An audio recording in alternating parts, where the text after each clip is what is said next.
Hi friends, welcome to குறிஞ்சி.com.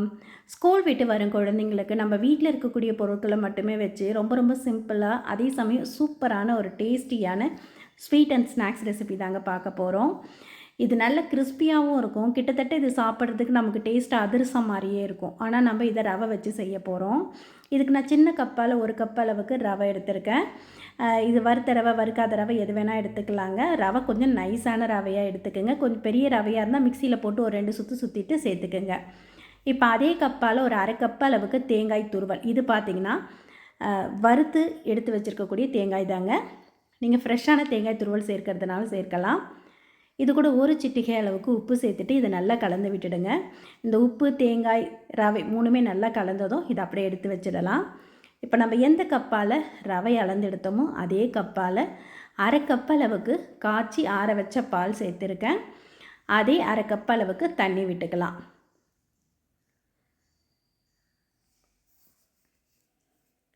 இந்த 1 cup ரவை, 1/2 cup தேங்காய் துருவலுக்கு 1 கப்பு தண்ணி விட்டாலே போதுங்க.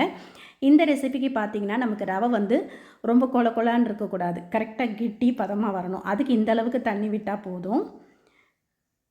இப்போ இந்த பாலும் தண்ணியும் சேர்ந்ததை கடாயில் விட்டுட்டு இது நல்லா கொதி வந்த பிறகு நம்ம கலந்து வச்சுருக்கக்கூடிய ரவையை சேர்த்துக்குங்க.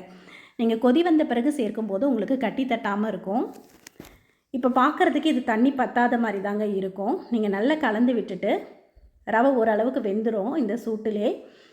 இப்போ இந்த ஸ்டேஜில் நம்ம எந்த கப்பால் ரவை இழுத்தமோ அதே கப்பால் 1 கப்புக்கு கொஞ்சம் கம்மியாக, 3/4 கப்புக்கு கொஞ்சம் கூட எடுத்துருக்கேன். ஆனால் 1 கப்பு முழுசாக சேர்க்கல, கொஞ்சம் கம்மியாக சேர்த்துருக்கேன். இந்த அளவுக்கு சர்க்கரை சேர்த்துக்கலாம். இந்த சர்க்கரைக்கு பதிலாக நீங்கள் வெல்லம், நாட்டு சர்க்கரை எது வேணால் சேர்த்துக்கலாங்க. அதே மாதிரி ரவை சில பேர் வாங்கினோடனே வறுத்து எடுத்து வச்சுருப்பீங்க. ரொம்ப வறுத்துட்டிங்கன்னா இந்த தண்ணி அளவு பத்தாது. ஒரு 1/4 கப்பு எக்ஸ்ட்ரா சேர்த்துக்குங்க. இது வறுக்காத நார்மல் ரவைக்கு தான் இந்த அளவு தண்ணி சரியாக இருக்கும். இப்போ சர்க்கரை சேர்த்த உடனே பார்த்திங்கன்னா இது நல்லா கொஞ்சம் இலகி கொடுக்கும். இப்போ இந்த அளவுக்கு நல்லா கலந்துடுங்க. இப்போ இதிலே பார்த்திங்கன்னா ரவை ஒரு பாதி அளவுக்கு வெந்துடும். இப்போ அடுப்பை ஃபுல்லாக லோ ஃப்ளேமில் வச்சுட்டு மூடி போட்டு மூடி ஒரு 2 நிமிஷம் விட்டுடுங்க போதும்.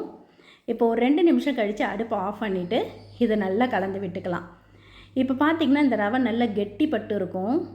நமக்கு கேசரி மாதிரி கொலான்னு இருக்காது, நல்லா கெட்டியாக இருக்கும். இந்த ரெசிபிக்கு பார்த்திங்கன்னா இந்த அளவுக்கு தான் நமக்கு ரவை தேவைப்படும்.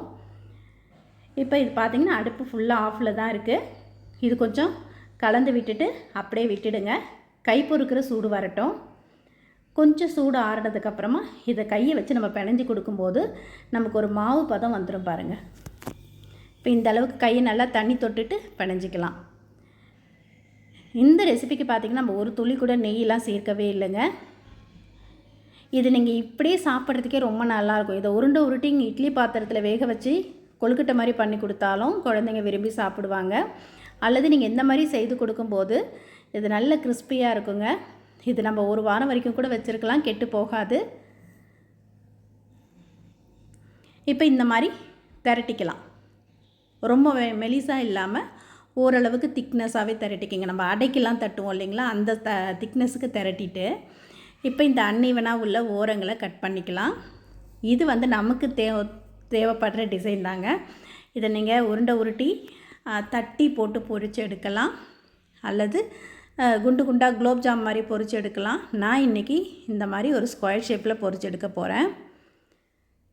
இது நமக்கு எப்படி தேவையோ அதுக்கேற்ற மாதிரி பொரிச்சிக்கலாங்க. இந்த மாவு இப்போ சாப்பிட்றதுக்கே ரொம்ப நல்லாயிருக்கும். ஏன்னா இந்த தேங்காய் வாசனையோட இந்த ரவை பாலில் வெந்ததுனால ரொம்ப டேஸ்ட்டாக இருக்கும். இதை எண்ணெயில் பொரிக்க விருப்பம் இல்லாதவங்க அப்படியே இட்லி பாத்திரத்தில் வேக வச்சு குழந்தைங்களுக்கு சர்வ் பண்ணலாம். இப்போ இந்த மாதிரியே நான் கட் பண்ணி எடுத்துட்டேன். இப்போ இந்த ஓரங்களை கட் பண்ணி எடுத்தோம் இல்லைங்களா, அந்த மாவையும் திரும்ப திரட்டி நம்ம கட் பண்ணி எடுத்துக்கலாம். ரொம்ப சிம்பிளாக நம்ம வீட்டில் இருக்கக்கூடிய ரவை, தேங்காய், சர்க்கரை இந்த 3 பொருள் இருந்தால் போதுங்க. சட்டுன்னு இந்த ஸ்வீட் பண்ணி கொடுத்துடலாம். சாப்பிட்றதுக்கு அவ்வளோ டேஸ்டியாக இருக்கும். குழந்தைங்கள்லாம் கேட்டு வாங்கி சாப்பிடுவாங்க. இப்போ நான் இதை எண்ணெயில் பொரிச்சு எடுக்க போகிறேன். இப்போ இதுக்கு சின்ன கடாயில் கொஞ்சமாக எண்ணெய் விட்டுட்டு அதில் நம்ம கடாயோட சைஸை பொறுத்து ஒரு 3-4 அப்படி போட்டு பொரிச்சு எடுத்துக்கலாம். இப்போ போட்டு ஒரு நிமிஷம் கரண்டி வச்சு கிளறாதீங்க. அதுக்கப்புறம் திருப்பி விடுங்க. இப்போ இது வெந்து எடுக்கும்போது பார்த்திங்கன்னா உங்களுக்கு ரொம்ப சாஃப்டாக இருக்கிற மாதிரி இருக்கும். அதுக்கப்புறம் கொஞ்சம் நாழி ஒரு நிமிஷம் 2 நிமிஷத்தில் பார்த்திங்கன்னா நமக்கு ஒரு அதிரசம் பதம் வந்துடுங்க. இது ரொம்ப நல்லாயிருக்கும். கண்டிப்பாக இதை ஒரு முறை ட்ரை பண்ணி பாருங்கள்.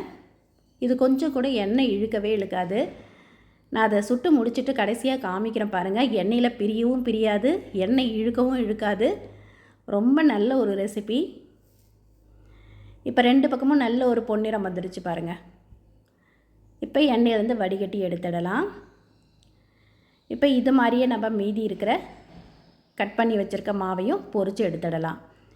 நான் பொரித்து எடுத்துகிட்டு லாஸ்ட்டாக உங்களுக்கு இந்த எண்ணெயை காமிக்கிறேன். இது இப்போ எப்படி க்ளீனாக இருக்கோ அதே மாதிரி இருக்கும் பாருங்கள்.